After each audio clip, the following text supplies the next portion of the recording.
நியூஸ்7 தமிழ் நேயர்களுக்கு வணக்கம். சினிமேக்ஸ் ஷோவில் உங்களை வரவேற்பது நான் உங்கள் இம்ரான். இன்னைக்கு நம்ம சினிமேக்ஸ் ஷோவில் ஒரு ஸ்பெஷலான பர்சனை தான் இன்டர்வியூ எடுக்க போகிறோம். ஸோ அவர் யாருன்னு பார்த்தீங்கன்னா, தனது சினிமா வாழ்க்கையில் வெற்றிகரமாக 50வது வருஷத்தில் அடி எடுத்து வைக்கிறாரு. திரு டத்தோ ராதாரவி சார் அவர்கள் தான். வணக்கம் சார். வணக்கம். நல்லா இருக்கீங்களா சார்? நல்லா இருக்கேன், ஃபர்ஸ்ட் கிளாஸ். சார், மன்மதலியில் உங்கள் கெரியரை ஸ்டார்ட் பண்ணி இப்போது வெற்றிகரமாக 50வது வருஷத்துக்கு மேலே அடி எடுத்து வைக்கிறீங்க. ஸோ எப்படி சார் ஃபீல் பண்ணுறீங்க? 51வது வருஷம் எப்படி கணக்காகும்னா, எனக்கு நான் முதல்ல அப்பியர் ஆனது வந்து கன்னட படம். சின்னி சம்பத் சார் டைரக்ஷன், ரகசிய ராத்திரி. அது பார்ட்லி கலர்.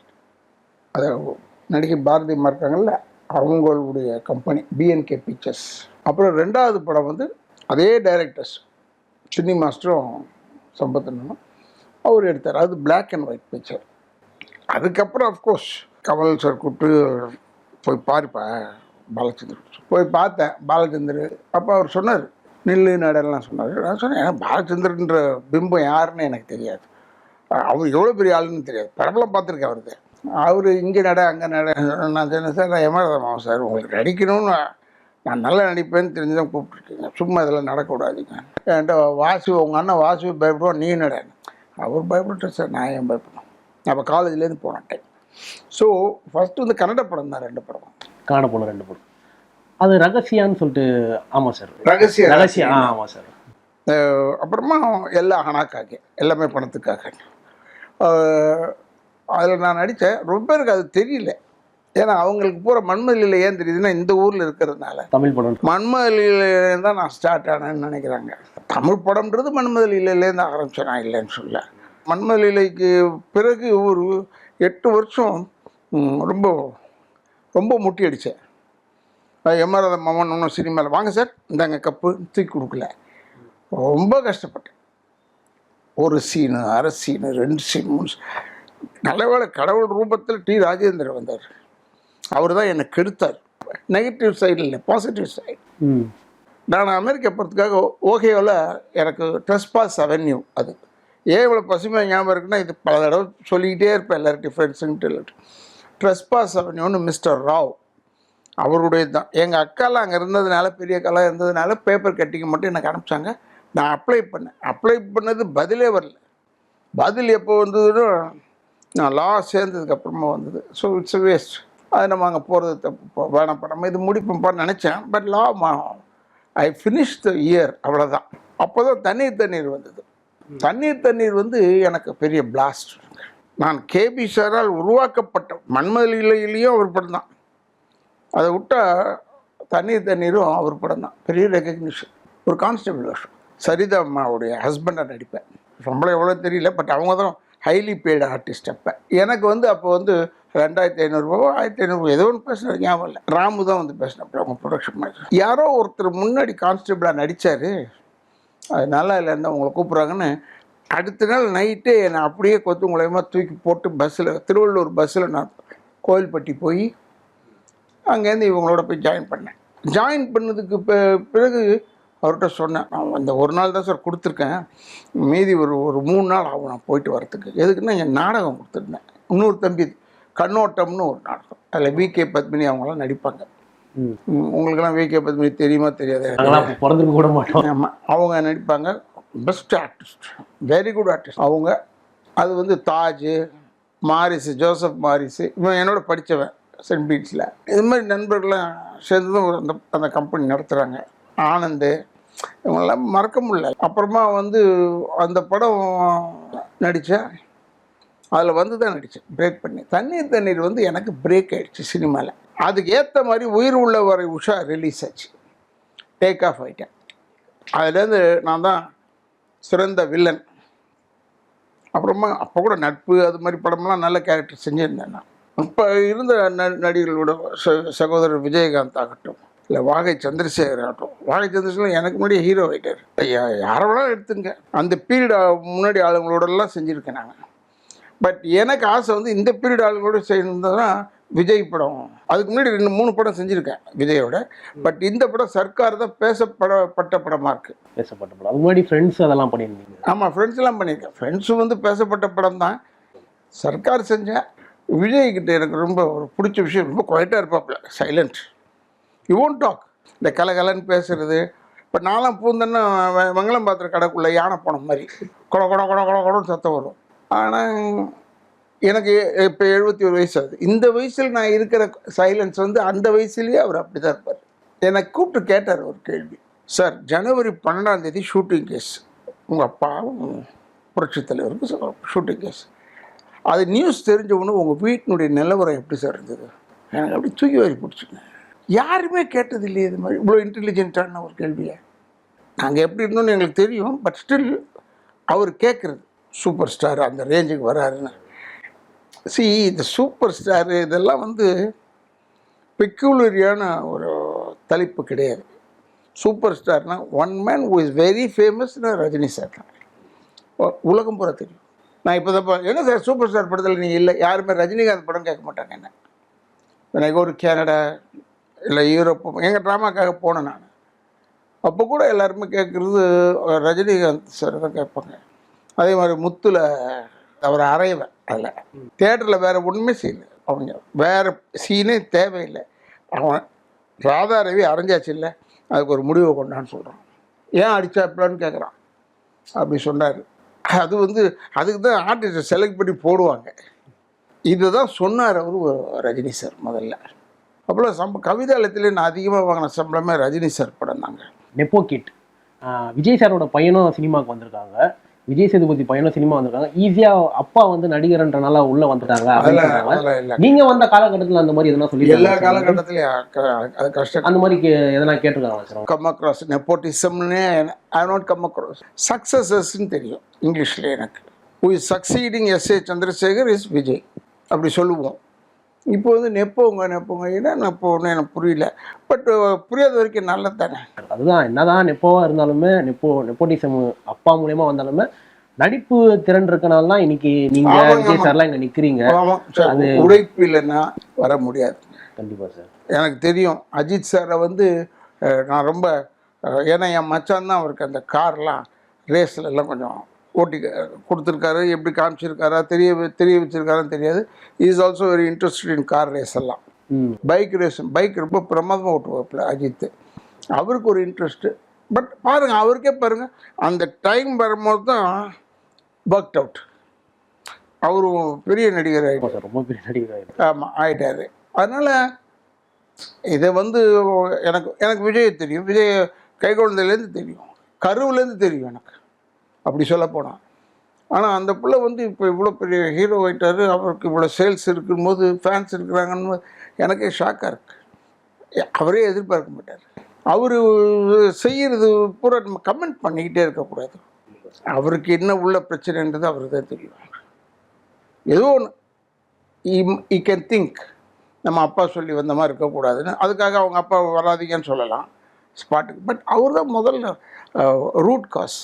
எதுக்கு உங்களுக்கு இதெல்லாம் சொல்கிறேன்னா, இதெல்லாம் என் லைஃப்பில் நடந்திருக்குங்க. யாரை நம்புறது, யாரை பார்க்குறது, யாரை கூட பேசுகிறது, இது தெரியாமல் நான் வந்து ரொம்ப மனசார பேசுகிறேன், உள்ளே இருக்கிறத கரெக்டாக பேசுகிறேன்னு சொல்லிட்டு பேசிடுவேன். கை தட்டுவாங்க. அதுக்கப்புறமா பனிஷ் பண்ணும்போது இவங்க யாருமே கை தட்டவும் வர்றதில்லை. நான் அது மாதிரி தான் டிஎம்கே விட்டு எடுத்ததுன்னா நான் வந்து காளிமுத்தனை சொன்னதை ரெஃபரன்ஸ் எடுத்தேன். ஐ டிட் நாட் திங்க் இவ்வளோ இம்பார்ட்டன்ஸ் இருக்கும் அதுக்குன்னு. பெரிய இம்பார்ட்டன்ஸ் ஆகி டெம்பரவரியாக கட்சி விட்டு எடுக்கிறேன்னு சொன்னாங்க. அது ஏங்க நீங்கள் டெம்பரவரியாக எடுக்கிறீங்க? ஏன்னா டிஎம்கேக்கு வந்து 90% ஆஃப் த ஷேர்னு கொடுத்தா இப்போ எங்கள் ஃபேமிலிக்கு தான் கொடுக்கணும். ஏன்னா எங்கள் ஐயாலாம் அவ்வளோ உழைச்சவருங்க, திராவிட கழகத்தில் உழைச்சவர், திமுகவில் போய் பேசினவர். நான்லாம் திமுகவில் வந்து 30 வருஷம் இருந்தவனாச்சே. அதனால் இப்போவும் ஐ லைக் யார் ஸ்டாலினும் அவர் உதயநிதி ஸ்டாலினில் கொண்டு வந்துட்டாங்கன்னு சொன்னாங்க. டெஃபினட்டாக கொண்டாடுவாங்க யாராக இருந்தாலும். இப்போ என் வீட்டுக்கு என் பத்திரம் எழுதும் போது இந்த வீடு யாருக்கு சொந்தம் உங்களுக்கு பிறகுன்னா என் பையன் பேர் தான் எழுதுவேன். நான் எப்படி பக்கத்தில் இருக்கிற ஆள் பேர் எழுதுவேன். அது மாதிரி அவர் அவங்க அந்த சொத்துன்னு சொல்கிறது அவரை இப்போ அவர் சும்மா ஸ்ட்ரைட்டாகவும் கொண்டாடல முதலமைச்சராக. தெரிஞ்சுக்கணும் நீங்கள். இதுக்கு பேர் தான் நீங்கள் சொன்னது நிப்போன்னு நினைக்கிறேன். இல்லை ஸ்டாலின் பையன் வந்தால் நிப்போட்டிசம். அப்புறம் கலைஞர் பையன் வந்திருக்கானே, கலைஞர் வந்து சினிமாக்கார் தெரியுமா அப்போ? இதுக்கெல்லாம் வசனம் எழுதுனவர் தானே. அதனால் இந்த நெப்போட்டிசம்ன்றது எனக்கு 71 வயசு ஆச்சு. இந்த 70 வருஷமாக நான் கேட்டதே இல்லை நெப்போட்டிசம். இப்போ தான் ஒரு வருஷமாக அதிகமாக கேட்குறேன். சார் எம்ஆர் ராதா சார் படத்தை வந்து நீங்கள் ரீமேக் பண்ணி நடிக்கிற மாதிரி இருந்தால் எந்த படத்தை நடிப்பீங்க? நாங்கள் வந்து ஒரு தடவை இதை வந்து பிரபு சார் சொல்லி, அண்ணே நம்ம ஒரு படம் செஞ்சிடலாண்ணே, பழைய படம்ண்ணே, யார் படம் செய்யறதுன்னா படித்தால் மட்டும் போதுமா செய்வோம். அதில் அண்ணன் தம்பிங்க 2 பேர், நான் ஒரு கேரக்டர் செய்கிறேன், சிவாஜிப்பா கேரக்டர். அவர் சொன்னார் நான் பண்ணுறேண்ணே அப்பாவுடைய வேஷம், நீங்கள் வந்து பாலாஜியா பண்ணுங்க. நான் சொன்னேன் நீ உங்கள் அப்பா வேஷத்துக்கு செய்யும்போது நான் எங்கள் அப்பா வேஷத்தையே செஞ்சிடுறேன், நான் காமெடி பண்ணுவேனே, அதை பண்ணிடுறேன்னு சொன்னேன். சரின்னு சொல்லிச்சு, அப்படி நின்று போச்சு, ஸ்டாக்னன்ட் ஆகிடுச்சு. பட் நீங்கள் இன்னொன்று, இப்போ நான் ரத்த கண்ணீரையிலிருந்து இது சில எனக்கு இன்ஸ்பிரேஷன் கொடுத்தது யாரும் சொல்ல மாட்டாங்க. முக்கால்வாசி கதை வந்து ரத்த கண்ணீர் பேஸ் பண்ணி தான் இருக்குது கதைங்க. எல்லாம் மேக்ஸிமம் இருக்குங்க, அதில் இருக்குங்க. ஒய்ஃபை விட்டுட்டு போகிறோம், இப்போ இது ஒன்று எடுத்து ஏதோ ஒன்று வந்திருக்கு இப்போ விடாமுயற்சி. விடாமுயற்சி, அது அஜித் சார் படம். அவர் ஒய்ஃபை விட்டுட்டு இன்னொருத்தர்கிட்ட போய் போகிறாங்கன்றது ரத்த கண்ணீர் பேஸ் தானே. அப்பா அம்மா மாதிரிங்க அது. ரத்த கண்ணீர் ஸ்ட்ரெயிட்டாக யாருமே சொல்லலையே ஒழிய. மிருகம்னு ஒரு படம் வந்தது, நீங்கள் அந்த படம் பாருங்கள். அவர் நிறைய பெண்களோட சுற்றி சுற்றி சுற்றி கடைசியில் அவருக்கு ஒரு பெரிய வியாதி வந்துடும் இல்லை. இது ரத்த கண்ணீர் பேஸ் தானேங்க. அது ஆதியில் பார்த்தீங்கன்னா ரத்த கண்ணீர் தான் ஃபஸ்ட்டு. அவர் வந்து தாசி விடே கதி என்று கிடந்தார், அதனால் அப்படி வந்துச்சு கேரக்டர், மோகன் கேரக்டர். அது மாதிரி தான் இது. அதை சொல்கிறதுக்கு யாரோ கூச்சப்படுறாங்களா என்னன்னு தெரியல, சொல்ல மாட்டாங்க. பட் மற்ற படம்லாம் சொல்கிறாங்க. இந்த படம் பார்த்ததுலேருந்து எனக்கு ஒரு inspiration. I don't know what is inspiration in that. ஆனால் ரத்த கண்ணீர் தான் கதையை, பேஸ் கதை. எல்லாரும் கதையும் முக்கால்வாசி பேர் அப்படி தான் வராங்க. சார் முத்து படத்தில் வந்து நீங்கள் அம்பலத்தனா வந்து எல்லாரையும் வந்து மிரட்டு வச்சுருக்கீங்க. அந்த மியூசிக் கூட அப்படியே மைண்ட்லேயே ஓடும் sir. Done done done done done. அது வாயில மியூசிக் போட்டால் காப்பி ரைட்ஸ் கொடுக்க மாட்டாங்கன்னு நான் நினைக்கிறேன். ஸோ நீங்கள் இந்த ஹீரோ கூட வந்து வில்லத்தனம் பண்ணுறது எனக்கு கஷ்டமாக இருக்குன்னா அது எந்த ஹீரோ சார்? அது வேஷம் போயிட்டு பிஃபோர் த கேமரா நான் போனால் தான் அவங்க கஷ்டப்படுவாங்க, நான் போயிட்டா இருக்கிறவங்க கஷ்டப்படுவாங்க. ஏன்னா அவங்க சொல்லும் போது கூட, பிரபுமா சொல்லும் போது கூட, நம்ம நினைக்கிறதுக்குள்ளே 3 விஷயமா பேசிடுவார் அவர். ஜாக்கிரதை, கேர்ஃபுல்லாக நடிக்கணும் அவரோட. இந்த கேர்ஃபுல்னா அவர் பாட்டு செய்ய போகிறார், ஏன் நான் என் பாட்டு. I am dedicated to my role. அந்த ரோல் தப்பாக இருந்ததுனாலும் தப்பாக தான் செய்வேன், நல்ல ரோலில் நல்லதாக செய்வேன். எனக்கு அது அது அவ பெயர் சொல்ல மாட்டேன். I am very proud of it. அப்படி தான் இருக்கணும் இல்லையா? ஏன்னா இவர் நடிகருங்க, டைமுக்கு வர மாட்டார், பேட் மார்க். இஷ்டத்துக்கு அங்கேருந்து இதை கொண்டா, தாஜில் போச்சு சிக்கனை கொண்டான்னு சொல்ல மாட்டார். That is one point. இதுக்கெல்லாம் முத்தாய்ப்பு வைக்கிற மாதிரி ஆன் டைமுக்கு வருவார்ன்றது ஒன்று இருக்குது. அது ஒன்று வந்த அவர் நல்லா நடிப்பார் சார் சொன்னாங்க பாருங்க, அதுதான் எனக்கு வேணும். நல்லா நடிப்பார் சார் வரணுமே, அதுதான் நம்ம நடிக்கிறோம். சார் பிசாசு படத்தில் வந்து நீங்கள் ஒரு கேரக்டர் பண்ணியிருக்கீங்க. நாங்களும் நிறைய அப்பா பொண்ணு கேரக்டர்லாம் பார்த்துருக்கோம். ஆனால் நீங்கள் அந்த நடித்த நடிப்பு வந்து கல்லம் வந்து உருகி போயிடும் அப்படின்னு சொன்னாங்க. அந்த மாதிரி ஒரு ஆக்ட் பண்ணியிருக்கீங்க சார். அது எப்படி சார் அது ஒர்க் அவுட் ஆயிடுச்சு? உங்களுக்கும் மிஸ்கின் சார் இருக்கும். கடவுள் தான். மிஷ்கின் வந்து இஸ் எ வெரி குட் டைரக்டருங்க. இப்போ கூட சொல்லியிருக்காங்க, மிஷ்கின் சினிமா விட்டு போகிறேன்னு சொல்கிறாரு. அவர் ஏதாவது சொல்லுவார், அவர் நம்ம தான் அவரை இழுத்து வைக்கணும். நான் சொன்னேன் அது மாதிரி ஆள்லாம் போயாச்சுன்னா அப்புறமா சினிமாவே இப்போத்துக்கு சொல்கிறேன், இந்த ஸ்பீடுக்கு. ஒரு சிவாஜி சார் இல்லை, ஜெமினி சார் இல்லை, அண்டு இவர் எம்ஜிஆர் இல்லைன்னு சினிமா மூடில்லை, சினிமா வேறு வழியே நடந்துக்கிட்டு இருக்கும். அது மாதிரி தான் இப்போ கூட. இப்போ புதுசாக ஒரு டைரக்டர் வந்திருக்கார், பேர் என்ன, அவர் வாழ்த்தி அனுப்பிச்சிருக்கேன், ஃபோன் அனுப்பிச்சிருக்கேன். நான் ஃபஸ்ட்டு படம் அவர் இப்போ தான் பார்த்தேன். அவர் என்ன ரகுநாத், பிரதீப் ரங்கராஜ், கோமாளி கூட பண்ணார். பட் இவர் நடித்த முதல் படம் ரொம்ப சூப்பர் டூப்பர் ஹிட் ஆகி இப்போ அவர்கிட்டே தான் போவாங்க எல்லோரும். அது சினிமா நேச்சுரலுங்க. சினிமாவில் மட்டும் அந்த வளர்ந்துடணும் இந்த சென்ஸு எக்ஸ்பீரியன்ஸுக்கு சொல்லலாம். எனக்கு 51வது வருஷம் எக்ஸ்பீரியன்ஸ். ஸ்டில் ஐ ஆம் அலைவ். நானும் இப்போ வாகை சந்திரசேகர் எல்லாருமே ஸ்டில் அலைவ். எங்கேயோ ஒரு ரோல். இப்போ எனக்கே வந்து ஒரு 3 படம் இருக்குது. இப்போ நான் 2 படம் நடித்தேன், இப்போ 3 படம் நடிக்கிறேன். அதெல்லாம் வந்து அந்த ரோலில் நம்ம இருக்கணும், செய்யணும். நல்லா நடிக்கிறேன்னு ஒரு கெட்ட பேர்னால் அது கெட்ட பேர் கிடையாது, அதுதான் நல்ல பேர், நல்லா நடிக்கிறதுன்றது. ஸோ சினிமாவில் வந்து எனக்கு வந்து ரொம்ப பிடிச்ச விஷயம் என்னென்னா, தாய் தந்தையராக பழகுவாங்க எல்லாருமே. அண்டு இந்த அவுடோர் யூனிட் ஆளுங்க, லைட் பாய்ஸ்க்கெல்லாம் ஏன் நான் ரொம்ப மரியாதை தரேன், ஏன்னா பெப்சி பக்கம் தான் நான் அதிகமாக பேசுவேன். அது ஏன் இப்படி பேசுகிறேன்னா, நான் வந்து இன்றைக்கி வரேன் இங்கே ஒரு கணவராக, ஒரு அப்பங்காரனா இந்த வீட்டுக்குள்ளே வரேன். காலையில் போய்ட்டு சாயந்தரம் வந்தேன்ல, அது பிகாஸ் ஆஃப் திஸ் குரூப் தான். இந்த 24 கிராஃப்ட்ஸ் இருக்கு பாருங்க, அதில் மெயினாக இந்த லைட் பாய்ஸு அவங்கெல்லாம் தான் காரணம். ஏன்னா அவங்க தான் நம்மளை பாதுகாப்பாங்க. அவங்க இல்லைன்னா நம்மளாம், நான்லாம் இல்லை, உண்மை சொல்கிறேன். I love to talk for them. Agitation இதெல்லாம் கிடையாது. நியாயத்தை வழங்குதல். நீங்கள் நியாயமான சம்பளத்தை கொடுங்கன்னு கேட்குறதுல ஒன்றும் தப்பு கிடையாது. சம்பளத்தை ஓப்பனாக சொல்லக்கூடிய ஒரே நடிகர் அது நீங்கள் தான், அது எல்லாருக்கும் தெரியாது. ஆமாம், அது ஏங்க நம்ம வாங்குறதாங்க சொல்ல முடியும். நான் கோடிக்கணக்கில் சொல்லி அவங்க வந்து 10,000 ரூபாய் தந்தாங்க, நம்ம மனசு வேகிறதோட எடுத்த உடனே நீங்கள் இப்போ வந்து இன்னும் என்ன கெட்டதாகிடுச்சுன்னா, நீங்கள் எவ்வளோ சொன்னால் தாங்குவீங்கயான்னு கேட்குறாங்க. ஏன்னா இவங்களுக்கு இந்த நடிக்கிறது மட்டும் இப்போ latest trend of cinema, Tamil cinema is நடிகர்களை பற்றி அவங்க கவலைப்படுறதில்ல. அது ஒரு 7 ஹீரோ இருக்காங்க, செலிபிரிட்டி ஹீரோ, பட் அவங்க படமே நிற்கிது விற்காம அப்படின்னு சொன்னார் ஒருத்தர், எனக்கு தெரியாது. பட் இன்னொன்று, இந்த படங்கள் இப்போ நடிக்கிறோம், எது பெரிய படம் எது சின்ன படம்னு இப்போ தெரிய மாட்டேது. அவங்க யதார்த்தத்தை எடுக்கிறோம், வாழ்க்கையில் நடந்ததை எடுக்கிறோம்னு சொல்கிறாங்க.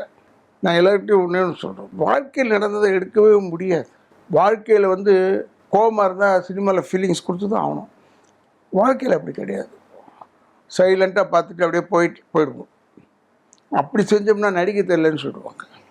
அதனால் ஏதாவது ஒன்று செய்யணுமேன்றதுக்கு போகும்போது பார்க்குறது இதெல்லாம் ஏனையோ இட்ஸ் அ குட் திங். சினிமாவில் வந்தது நல்லது தான், ஏன்னா ஜனங்களை என்டர்டெயின் பண்ணுறது. ஆனால் ஜனங்க is not ready to entertain us. வீடு கேட்டு பாருங்கள், கொடுக்குறானான்னு கேளுங்க முதல்ல. அதுவே கிடையாது. சார், கலகலப்பு 2ல் நீங்கள் ஒரு கேரக்டர் பண்ணியிருக்கீங்க. ஆக்சுவலாக அப்படி ஒரு கேரக்டர் பண்ண வேண்டிய அவசியமே இல்லை சார். நீங்கள் வந்து ஒரு படி இல்லை, நிறையவே இறங்கியே பண்ணியிருக்கீங்க. அது என்ன ரீசன் சார் அந்த கேரக்டரை சூஸ் பண்ணதுக்கு? இல்லைங்க, நான் சூஸில் பண்ணுறது இல்லைங்க. சொல்லும் போதே சுந்தர்சி சொல்லிட்டார். ஏன்னா அவர் படத்துலேயும் நான் நடிக்கலை, ரொம்ப படங்களில். சுந்தர்சி படத்தில் தான் நான் ஆக்சுவலாக நடிக்கணும். ஏன்னா தளபதினு ஒரு டைரக்டர், நம்ம என்னாச்சின்னு அந்த படம் பேர், அதை நான் நடிக்கும்போது நான் தான் main villain. Young and old, அதில் விஜயகாந்த் அப்படி செஞ்சுருப்பார், சரத்குமார் சாரி, யங் ஓல்டஸ்ட் மாதிரி பண்ணியிருப்பார். அதில் வந்து இவர் வந்து 3வது அசிஸ்டண்ட்டோ 2வது அசிஸ்டண்ட்டோ எனக்கு தெரியாது.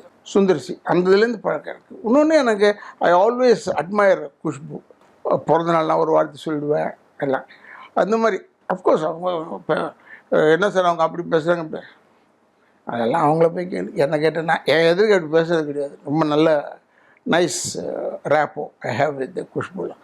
அதனால் சுந்தர்சி படணுன்னே, ஆனால் அவர் சொல்லியே தான் செஞ்சார். ஆனால் இந்த வேஷம் வந்து இப்படிப்பட்ட வேஷம்தான், பரவாயில்ல அதையும் செய்யலாமே, ஏன் விட்டு வைக்கணும்? இப்போ அது ஆக்சுவலாக வடிவேலு செஞ்சுருக்க வேண்டிய வேஷம் அது. அப்படிங்களா சார்? வடிவேல் சார் பண்ண வேண்டிய அப்படி தான் நினைக்கிறேன். என் விஷயத்தை பார்த்தீங்கன்னா அடி வாங்கிட்டே இருப்பேன். அந்த ஒருத்தர் போலீஸ்காரர் வருவார் என் கூட. ஆமாம் சார். அவர் பௌர்ணமி வந்தால் இந்த இது வந்துடும் அது வந்துடும், காமெடிக்காக வச்சுருக்காங்க. 2.5 மணி நேரம் பார்க்குற படம் தானேங்க அது. அது மனசில் பதிகிற அளவுக்கு நம்ம செஞ்சுருக்கோம்னா பெருமைப்படுறோம், அவ்வளோதான். காசிக்கு போனதுலேருந்து black pant and white shirt தான் எனக்கு, ஒரே காஸ்டியூம் எல்லாருக்குமே ஏறத்தாழ. அதில் இன்னொன்று, ஜீவாவோட நடிக்கிறதுல எனக்கு கொஞ்சம் ரொம்ப இன்ட்ரெஸ்ட்டு. அவர்னா ரொம்ப பிடிக்குமா சார்? ரொம்ப ஜாலியாக இருப்பாங்க. ஆமாம், ஜீவா வந்து very close to my family. Close to my ஃபேமிலின்னா என் தங்கச்சி வீட்டுக்கு ரொம்ப நெருக்கம். எனக்கு அவரை பிடிக்கும், ஜீவாவை பிடிக்கும். நல்ல டேலண்டட் கை, வருவார், பெருசாக வருவார். சார், கமல் சார் தான் உங்களை வந்து இன்ட்ரோ பண்ணாருன்னாங்க மன்மதலில். நீங்களே வந்து நிறைய மேடையிலலாம் சொல்லியிருக்கீங்க. ஆனால் அவருக்கும் உங்களுக்கும் ஏதாவது கருத்து வேறுபாடு எதனா இருக்கா சார்? அது என்ன இருக்குது? அவருக்கு கருத்து இருக்குது. என்ன கருத்து என்கிட்ட இருக்குது? ஏதோ முரண்பாடு இருக்கிற மாதிரி? முரண்பாடு இல்லைங்க. அவர் பெரிய ஹீரோ ஆகிட்டே வராரு, நம்ம வில்லன் ஆகிட்டே வந்தோம். இப்போ என்ன இருக்குது? அது முரண்பாடு இல்லை. அது வந்து காவிரி ஆறு மேலணையில் 2ஆக பிரியுது. காவிரி ஆறு அதிகம் வெள்ளம் ஓடினால் கொள்ளுமிடம் கொள்ளிடம்னு சொன்னான். அந்த கொள்ளிடம் போயிடுது, காவிரியாகவும் வருது. அப்புறம் கல்லணையில் வந்து ஒன்றா சேருது. இந்த பிரிவு வந்து ஏதோ பிரிவு போல் இருக்குது 2 ஆற்றுக்கு, அது கிடையாது. வழி டிஸ்டர்ப் இல்லாமல் இப்படி போகுது, அவ்வளோதான். இஸ் மை க்ளோஸ் ஃப்ரெண்ட் தான். அவர் ஒரு வாட்டி அழுதுட்டு சொன்னார், ஏலத்துக்கு வந்துருச்சு, நான் போகிறேன், ஊரை விட்டே போகிறேன்ற மாதிரிலாம் அழுதுட்டு இன்டர்வியூ கொடுத்தாரு. என் ஒய்ஃப் சொல்லிச்சு, ஏங்க அவர் உங்கள் நண்பர் தானே இப்படி சொல்லியிருக்காரு. நான் கட்னர் லுங்கியோடு ஓடிட்டேன். தினத்தந்தியில் எழுதியிருந்தான், இவர் கட்னர் லுங்கியோடு வர்றது இவருக்கு வருது, அப்படியே வந்துடுவார். லுங்கி கட்டிட்டு தான் போனேன். ரசிகர் ஒருத்தர் சொன்னார், தலைவன் வந்துட்டான்டா, இனிமேல் முடிச்சுடுவான் படத்தை, கரெக்டாக முடிச்சுடுவான்டான். ஸோ நமக்கு ஒரு சந்தோஷம் இருக்குது, நம்மள நம்பி போய் கம்மலை பார்த்தேன், பேசினேன் எல்லாம். அது சினிமா, அவர் சினிமாவை சம்மந்தப்பட்டவர். அவர் அவ்வளோ வெறுத்து சொல்கிறாருன்னா நமக்கே ரொம்ப மன சங்கடமாக இருக்குது. அதனால் போய் நம்ம ஃபேமிலி தானேங்க, அது நல்லது கெட்டதுக்கெல்லாம் யார் வர போகிறா? ஜெயலலிதா மாதிரி ஒருத்தங்க, புரட்சித் தலைவர் மாதிரி ஒரு ஆள், கலைஞர் மாதிரி ஒரு ஆள், அவங்க காமராஜர் மாதிரி ஒரு ஆள்னா அவங்க இறந்தால் கூட்டம் வருதுன்றது சொல்லவே தேவையில்லை. பட் நடிகை வீட்டுக்கு வந்து மெயினாக கூட்டம் வர்றதுக்கு காரணம் என்னென்னா, யார் யார் நடிகர்கள் வராங்க ஷாவுக்குன்னு பார்ப்பாங்க. ஆனாலும் அதையும் மீறி ஒரு கூட்டம் நிற்குதுன்னா பிகாஸ் வேறு ஆர்டிஸ்ட்டு, அது அப்படி தான் வரும் கூட்டம். சார் இந்த 50 வருஷம் சினிமா வாழ்க்கையில் நீங்கள் எப்பயாவது பாடணும்னு ஆசைப்பட்டிருக்கீங்களா? ஆனால் அந்த பூவே செம்பூவே பாட்டு வந்து இன்னமும் ஹிட்டாக இருக்குது. எப்படி சார் உங்களை அதில் கேட்ச் பண்ணாங்க? ஒரு வில்லனாக இருக்கும்போது திடீர்னு பார்த்தா ஒரு ரொமான்டிக்காக வந்துட்டீங்க. ஆனால் இன்னமும் அது ஸ்டோரியில தான் போயிட்டு இருக்கு சார். வாட்ஸ்அப், இன்ஸ்டாகிராம் ஸ்டோரியில் இன்னமும் பயங்கர வைரலாக. All the credit goes to the director தான். அது வந்து பீம்சிங் சார் பையன் திலீப், அவர் அண்ணன், பெரியவர் அவர். அவர் வந்து என்னை கூப்பிட்டு இந்த படம் செய்ய சொன்னார், செஞ்சோம். ஆனால் அதுக்கு ஒரு சின்ன ஒரு கதை இருக்குது. என்னென்னா, ஒரே ரத்தம்னு ஒரு படம் செஞ்சிகிட்ருக்கோம், நானும் கார்த்திக் சாரும். நான் பார்ட்னர் தான் எப்பவுமே கூப்பிடுவேன் அவரை. கார்த்திக் சார் நானும் அதில் பண்ணிக்கிட்டு இருந்தோம்.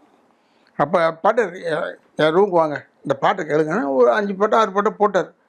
எல்லாமே அந்த படத்தில் வந்த பாட்டு தான்ன்றது எனக்கு தெரியாது. அவர் சொன்னார், எப்படி இருக்குது பாட்டெலாம் இந்த பாட்டெல்லாம் நல்லா இருக்குது பாட்டினார். ஆனால் ஒரு சாங் இருக்குது, அது கேளுங்க, யாருக்கு வருதுன்னு தெரியல, இன்னும் எனக்கும் எடுக்கல அது அப்படின்னு சொன்னார். யார் என்ன பாட்டுன்னா பூவே செம்பூவே போட்டார். ஓ நைஸ் சாங், ஜெயசுதாஸ் நான் பாடியிருக்காரு, நல்லாயிருக்கு சொல்லிட்டு வந்துட்டேன்.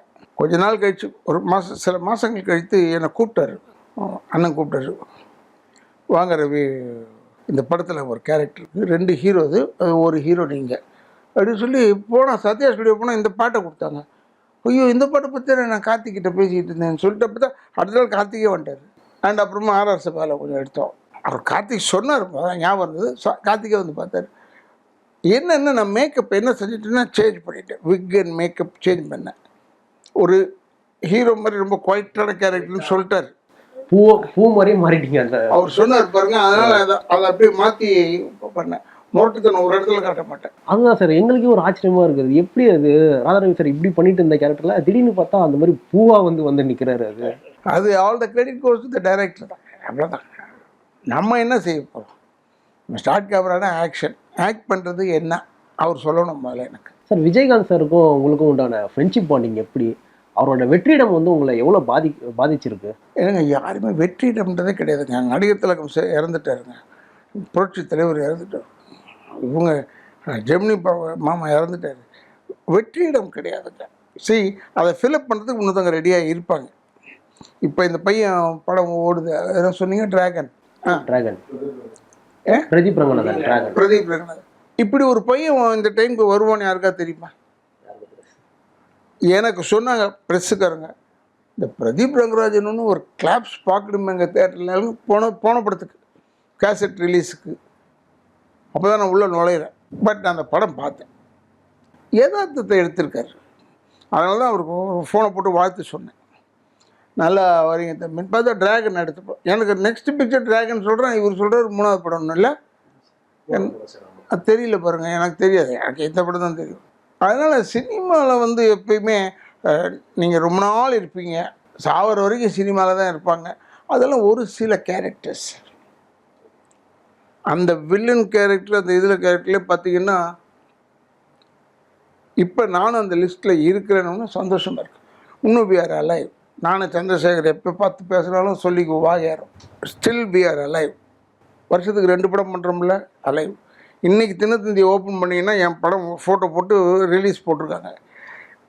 அது 2 வருஷத்துக்கு முன்னாடி எடுத்த படம். சார் காலேஜ் படிக்கும்போது நீங்கள் ஒரு 30-40 பேரோட தான் இருப்பீங்க அப்படின்னு மாதிரி நான் சொல்லியிருக்கேன். எப்படி சார் டானா சார் காலேஜ் படிக்கும்போது டானா இருந்துருக்கீங்க? டான் தான் உங்கள் மீனிங்க்கு டான் சொன்னால் டான் தான். இப்போ நான் என்கிட்ட தான் முக்கால்வாசி பஞ்சாயத்து எப்போவே என்கிட்ட தான் வரும். எங்களுக்கு தியாகராஜ காலேஜும் நாங்களும் நியூ காலேஜ். ஒரு தடவை வந்து ஏதோ ஒரு மேட்ச் கிச்சு நடந்தால் ஏதாவது தகராறு வருங்க. ஏதோ தகராறு வந்துட்டு தியாகராஜ காலேஜ் பசங்க ஏறி வராங்க நியூ காலேஜுக்குள்ளே அடிக்கிறதுக்கு. அப்புறம் நாங்கள் ஒன்றே இறங்கணும். அதுக்கெல்லாம் தலைமை தாங்குவேன், ஆர்கனைஸ் பண்ணுற விஷயம். அதிலே போவேன். போய் தியாகராஜ ஆளுங்க பசங்கள்லாம் அப்புறம் போயிட்டாங்க. போயிட்டு வந்தவுடனே எந்த அளவுக்கு எனக்கு என்ன கெட்ட பேர் இல்லைன்னா எல்லா வாத்தியார்ட்டையும் நல்ல பேர் எனக்கு. நாட் மை டிபார்ட்மெண்ட், ஃபிலாசபியில் அது இல்லாமல் எக்கனாமிக்ஸ் டிபார்ட்மெண்ட் ஆகட்டும், காமர்ஸ் டிபார்ட்மெண்ட் ஆகட்டும், எல்லோரும் எனக்கு ரொம்ப ஃப்ரெண்ட்லியாக இருப்பாங்க என்கிட்ட. நானும் ஃப்ரெண்ட்லியாக இருப்பேன். ஆஃபீஸ் நிர்வாகத்துலேருந்து சொல்கிறேன். ராதா ரவி படித்தார், ஜெய்சங்கர்னை படிச்சிருக்காருங்க. கொத்தமங்கலம் சுப்பு சார் பையன் முரளி படிச்சிருக்கான். எம்ஜிஆர் சாருடைய அண்ணன் பையன் பசங்க படிச்சிருக்காங்க. இவங்க பேரில் சொல்லுவாங்களான்றது எனக்கு தெரியாது. பட் நான் வந்து இன்றைக்கும் சரி போனான்னா எனக்கு ஒரு மரியாதை இருக்குது, எனக்கு தெரியும். அது வந்து இதுவே இல்லை. I will always support my college. ஏன்னா எனக்கு வந்து தியாகராஜா காலேஜ் இல்லைன்னா எனக்கு ஓப்பனிங்கே கிடையாது லைஃப்பில். எங்கள் ரத்தக்கண்ணீர் நாடகம் போட்டது அங்கே தான் ஃபஸ்ட்டு, தியாகராஜா காலேஜ் கிரவுண்டில். அங்கே தான் ஃபஸ்ட்டு பார்த்துருக்கீங்க? ஆமாம், அங்கே தான் ரத்தக்கண்ணீர் நாடகம் போட்டாங்க. அவர் ஒருத்தர் இருந்தார், எங்கள் அப்பாவோட ஃப்ரெண்ட், அவர் பிள்ளை. ஸோ எனக்கு எல்லாரையுமே ஃப்ரெண்ட்ஸ் தான் எனக்கு. இது ஏறி நியூ காலேஜுக்குள்ளே வராங்கன்னு, நியூ காலேஜுக்கு என்னென்னா ஒரு நல்ல செட்டப் என்னென்னா, இந்த கேட் இன்கேட், இந்த கேட் அவுட் கேட்னு சொல்லலாம். 2 கேட் இருக்குது. இப்போ கூட ஃப்ளைஓவர் போடும்போது கூட சொல்லியிருக்காங்க, கேட் இறங்கினவுடனே கேட் உள்ளே போகிறதா இன்கேட்டுன்னு சொல்லியிருக்காங்க. அந்த ஒர்க் பண்ணுற ஆளுங்க. அப்படி ஒரு நல்ல காலேஜ் அமைப்பு. இன்னொன்று என்னை சேர்த்து விட்டது வந்து ஒரு முஸ்லீம் ஃபேமிலி. நாங்கள் வெரி குட். முஸ்தாக் பாண்டியன்னு அவங்க நல்ல நண்பர்கள். அதில் இக்பால்னு, முகமது இக்பால்னு ஒரு பெரியவர். அவர் என்னோட 1 இயர் சீனியர். அவன் என்ன செஞ்சுட்டான், நியூ காலேஜ் சேரணும், இல்லைன்னா எங்கள் அம்மா ஏதோ ஒரு காலேஜ் சேரணும், லைலா காலேஜ் சீட்டு தர மாட்டேன்னு சொல்லிட்டாங்க. ஏன்னா நான் பண்ண நல்ல விஷயங்கள்லாம் நோட் பண்ணி குரியாக்கோஸ் அப்போ ஃபாதரு, ஐயோ ஒரு பயங்கரமான குரியாக்கோஸ். நான் டீ கடையில் உட்காந்துக்கிட்டு குட்டீஸ் பங்கில் உட்காந்துக்கிட்டு இருக்கும்போது வந்து என்ன உங்களை ஃபாதர் கூப்பிட்றாரு. யார் இங்கே வர சொல்கிறா? கட் பண்ண அந்த ஆளே வந்துட்டாருங்க, காலேஜ் விட்டு வெளியே வந்துட்டாருங்க. Yes Ravi call me. அவர் சொன்ன உடனே அடுத்தது நம்ம ஓடுறது தான் பார்ப்போம். எனக்கு அவ்வளோதான் தைரியம். அந்த ஆளை நான் ஃபேஸ் பண்ணவே முடியாது. அப்படிப்பட்டவர் இருந்தார். அதனால் அவர் நமக்கு சீட்டு கொடுக்கல. ஏன்னா திருப்பி கொடுத்து எதுக்கு தொல்லை. தனிக்கும் நான், கீதா கேஃபோட சன்னு 2 பேரும் எங்கள் பேர்க்மன்ஸ்னு வாத்தியாக இருப்பார். அவர் வீட்டுக்கு போய் டியூஷன் போயிட்டு நுங்கம்பக்கத்துலேயே தான் இருக்குது, குடம்பாக்கத்துலேயே தான் இருக்குது. அவங்க சொல்லிவிட்டு அங்கேருந்து ட்ரெயின் பிடிச்சி தான் வருவோம் இங்கே இறங்கிறதுக்கு. அவர் கிளாஸ் ரூமில் வந்து 607, என் நம்பர் 607. எனக்கு இதெல்லாம் ஞாபகம் இருக்குது. 607 சொன்னோன்னு எஸ் சார் சொல்லுவாங்க. பார்க்கவே மாட்டார் எங்களை. என்ன வெளியே போய்டு, அடுத்தது நம்ம வெளியே தான் போக போகிறோம், குனிஞ்சு போக போகிறோம், அதை குனியாமல் போகணும், அவ்வளோதான். இது ஒரு வித்தியாசம். சார், நீங்கள் டப்பிங் தலைவர்னால நான் இந்த கொஸ்டின் கேட்குறேன். படம் நடிக்கிறது கஷ்டமா இல்லை டப்பிங் பேசுகிறது கஷ்டமா? நடிக்கிறது நமக்கு எனக்குன்றதுல பொதுவாகவே ரொம்ப இக்கட்டான ஒரு விஷயத்தை கொடுக்கும்போது தான் பயம் இருக்கும், இல்லைன்னா பயம் வராது. இங்கே அப்படி இல்லை. டப்பிங் தேட்டருக்குள்ளே நுழையும் போதே பயம் இருக்கும். இந்த லயன் கிங்னு வந்தது இல்லை ஒரு படம். ஆமாம் சார், இப்போ ரீசெண்டாக பழைய லயன் கிங் அந்த படம் வந்தது. என்னை கூப்பிட்டு போயிருந்தாங்க. ஆனால் நீங்கள் இதுக்கு பேசுங்க, நான் சிங்கத்துக்கு இதுக்கு சொன்னாங்க. என் மனசுக்குள்ளே இல்லைன்னா இதுக்குன்னு பேசுறதுக்கு நம்ம ஆளுங்க இருக்காங்க, டப்பிங் ஒன்று. நானே தலைவராக இருந்துக்கிட்டு பிரிஞ்சிக்கக்கூடாது எல்லா வேலையும் அப்படின்னு பார்த்துட்டு நான் இல்லை எனக்கு வரல, சிங்கத்துக்கெலாம் நான் பேச வராதியா சொல்லிட்டு வந்தேன். விஜயலட்சுமின்றவங்க தான் ரெப்ரசன்டேட்டிவ். அந்த மாதிரி சொன்னேன், இது சிங்கத்துக்கு கற்றுக்கூடாது, என்னை கூப்பிடாது. ஏன்னா அது வெறும் வாயை மட்டும் ஆடுது. அதுக்கு அவன் வந்து திருக்குறளே படிக்க வேண்டியதாக இருக்கும் ஒருத்தர். இல்லை இப்போ நாசர் கூட அதில் பேசியிருக்காருன்னு சொன்னாங்க. அவங்களுக்கு நல்ல டேலண்ட் இருக்கலாம், எனக்கு அந்த டேலண்ட் கிடையாது. நான் வந்து ஆடு காலத்தில் அந்த கவிஞருக்கு பேசினேன். அது வெற்றிமாறனு பிடிச்சி போச்சு. அதனால கூடவே தான் உட்காந்தார். நான் வந்து முதல்ல அதனுடைய டெடிக்கேஷன் என்ன, ஜெயபாலனா எல்டிடி ஆளுன்றதுனால ஒன்று உள்ளே போய் 3 புல்லட் இருக்குது அவருக்கு பாடி உள்ள. இன்னுமா சார்? இன்னும் இருக்கு. அப்போ கஷ்டப்பட்டு தான் எடுக்கணும். அவரை படம் எடுக்கும்போது கொஞ்சம் கஷ்டம்தான். ஏன்னா அவர் திடீர்னு சைக்கிள் எடுத்துகிட்டு போய்டு வரான், மேலூர் வரைக்கும் போய்டு வரான், அப்புறம் வருவார்னு சொன்னாங்க மதுரையில். அது மாதிரி ஆள் தான். இருந்தாலும் அவருக்கு நான் வாய்ஸ் கொடுத்தேன். முதல் நாள் என்ன ஓகே ஆச்சோ அதை போட்டு பார்க்க சொல்லுவேன். அந்த ஒரு சீன் போடுங்கன்னு, அதில் என்ன பேசியிருக்கணும் அதே எப்படி கொண்டாடணும், நான் ரீப்ரொடியூஸ் பண்ணணும். அது கொஞ்சம் கஷ்டப்பட்டு ஒர்க் பண்ணேன் 15 days. அதில் என்னென்னா, டப்பிங் ஆர்டிஸ்ட்டுக்கு ஆம்பளை பொம்பளைன்னு தரணுமையா அவார்டுன்னு சொல்லி வாங்கினது நான். அப்போ வந்து பி வாசு சார்லாம் இருந்தார் ஜூரியில். அப்போ ஜெகதீஷன் சார் தான் நீதிபதி தான், அவர் தான் ஜூரி தலைவராக இருந்தார். அப்போ நான் அம்மாவுக்கு லெட்டர் எழுதி கொடுத்தேன், இப்படி ஆம்பளை பொம்பளை 2 பேருக்கு வரணும். அதை கொடுத்தாங்க. அதுக்கு பிறகு என்னாச்சுன்னா, டப்பிங்கிறது ஷூட் பண்ணும் போதே டப்பிங்னு ஒன்று இருக்குது. இப்போ முந்தி அப்படி இல்லை. பாவ மன்னிப்புலலாம் எங்கள் அப்பா வந்து அவுட்டோரில் பேசிக்கிட்டு இருப்பார் சீனு. பீச் இது பார்க்கில் பேசிக்கிட்டு இருப்பார். அந்த சீனை பார்த்தீங்கன்னா கொஞ்சம் ப்ளோ வரும், இந்த காற்று அடிக்கும் போதில் மைக் மேலே வரும். இருந்தாலும் அதெல்லாம் மீறி அப்போ பேசியிருக்காங்க, டப்பிங் பேசியிருக்காங்க. பட் இப்போ வந்து டப்பிங் இஸ் அன் ஆர்ட்னு ஆயிடுச்சு. அதாவது நளினம் சுலமாக பேச வேண்டும்.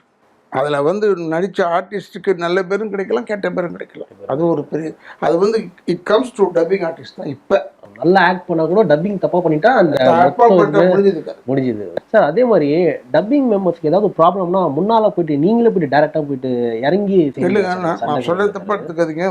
நான் தான் பிரசிடென்ட் எப்பவும் இருக்கேன். நம்ம பிரசிடெண்ட்டுக்கு என்ன வேலை? அதை விட என்ன காப்பாற்ற போகிறோம்? மெம்பர்ஸை காப்பாற்றணும். மெம்பர்ஸ் எப்படி காப்பாற்றணும்? எங்கள் டப்பிங் ஆர்டிஸ்ட்டுக்கு மெம்பர்ஸ்னால் ஒரே பிரச்சனை வரும், சம்பளம் தர மாட்டாங்க, பேமெண்ட் தர மாட்டாங்க. அதை நம்ம கேட்குறோம். ராதாரவி இப்போ தலைவராக இருக்கிற நான் கேட்குறேன், அடுத்தது வேறு யாராவது தலைவராக வந்து அவர் கேட்க போகிறாரு. இல்லை சார், உங்களுக்கு அப்புறம் வேறு யாரையும் தலைவர் மாதிரி வச்சு பார்க்குற மாதிரி ஐடியாவே இல்லைன்ற மாதிரி மெம்பர்ஸ் கிட்ட இருந்து சொல்கிறாங்க சார். சொல்கிறாங்க அவங்க. ஆனால் ராதாரவி சார் தான் பிராண்டு அப்படின்ற மாதிரியே சொல்கிறாங்க சார். நான் சரி, அவங்க பிராண்டுகிட்டலாம் சொல்லுவாங்க, அவங்க நல்லா இருப்பாங்க. அப்போ நான் நல்லா இருக்கணும்ல. எனக்கு தேவையில்லாமல் எதிரிகளை சேர்த்துக்கொள்கிறேன். ஏன்னா எனக்கு வந்து யூனியன் நான் எப்போயும் மதிப்பேன். எந்த யூனியனாக இருக்கட்டும், எல்லா யூனியனுமே மதித்து தான் ஆகணும். 24 யூனியன் இல்லைன்னா நானே இல்லைன்னு சொன்னேன் நடிகரே. அதில் டப்பிங் யூனியனுக்கு நான் தலைவராக இருக்கேன். இப்போ நீங்கள் சொன்னீங்க சார், நீங்கள் இருக்கிறதா சார் பிராண்டு. 40 இயர்ஸ் ஆச்சு. 40 இயர்ஸ். இப்போ 26 தானே வருது இல்லை? ஆமாம் சார். இப்போ வந்து 39th இயர் இது. 40 இயர்ஸ் ஆகிடும் 26 தான். பட் அதோட போதும். ஏன்னா ஐ எம் ஆல்சோ டயர்ட். தைரியமாக நான் பிரசிடெண்ட்லேருந்து வெளியே வந்துடுவேன், இன்னொருத்தரை கொண்டாந்து நிறுத்துவேன். கண்டசாலை சார் பையன் ரத்னகுமார் செத்து போயிட்டு இருப்பேன், அவனை நிற்க வச்சேன். இப்போ இந்த படத்துலலாம் வில்லன்லாம் பண்ணுறான், கன்னட படம் தெலுங்கு படத்துலலாம். சாயின்னு அவன் ஃபேமிலி நல்ல ஃபேமிலி, 3 பேருமே நல்லா பேசுவாங்க, அப்பாவும் சேர்த்து. அவனை வந்து தலைவனாக்கினான் ஒரு வாட்டி. அவன் தான் தாக்கு பிடிக்காமல் போயிட்டான். எம்ஏ பிரகாஷன் இருக்கார், அவர் ஆக்கியிருக்கேன். கேஆர் செல்வராஜ் அவர் ஆக்கியிருக்கேன். அப்புறம் வீரமணி அவர் ஆக்கியிருக்கேன். எனக்கு அதனால தான் டப்பிங் யூனியன்னா உயிர். ஏங்க அதுக்கு பிறகு தனியாக வரும். அவங்க என்ன மதிக்கிறாங்க, நான் அவங்க மதிக்கிறேன். பட் இப்போ வந்து டிஎன் பாலு சார் பையன் இருக்காப்புல, கதிர், அவனை கொண்டாடணும். சரி, அவன் இப்போ செக்ரட்டரியாக இருந்துக்கிட்டே இருக்கான். சரி வாப்பா தலைவரான்னு. இன்னொருக்கு கோவம் வந்துருச்சு. இன்னொரு ஏன் என்ன சொல்லன்னு இப்போ ஏற்றுக்கிட்டு இருக்காரு. எனக்கு இதெல்லாம் சார் ரீசெண்டாக கூட எலெக்ஷன் நடந்துச்சு. நம்ம எலெக்ஷன் நடந்தது. அப்போ நான் நின்னேன். நான் ஏன் நின்னேன்னா, இல்லைன்னா இந்த கெடுபிடி ஆகிடும் எலெக்ஷன் எனக்கு தெரிஞ்சது. அதனால் இத்தனைக்கு கால் எனக்கு சரியில்லை. பட் இந்த ஊனத்தை வந்து கால் சரியில்லைன்றதை வச்சு இவங்க பேசுகிறாங்க. எல்லாம் ப்ராபகண்டா பண்ணுவாங்கள்ல. அவருக்கு ஒன்றும் உடம்பு சரியில்லை, ஒன்றும் சரியில்லை, இப்போ போயிட்டு கூப்பிட்டுக்கிட்டு என்ன செய்கிறதுன்னு கேட்டாங்க. அதுக்காக தான் வந்தேன், க்ரச்சஸோடு தான் வந்தேன் உள்ள. ஆமாம் பார்த்தோம் சார். வந்து ஓட்டு போட்டு போனேன். எல்லோரும் அதை ஸ்வீப் எப்பவுமே அந்த விதத்தில் லைக் டப்பிங். பட் அதையே நம்ம குழப்பமும் இருக்கவும் முடியாது. நமக்கு வேறு வேலை இருக்குலாம் சொல்ல வரல. அட்லீஸ்ட் வீட்டில் இருந்தால் தூங்குவேன்.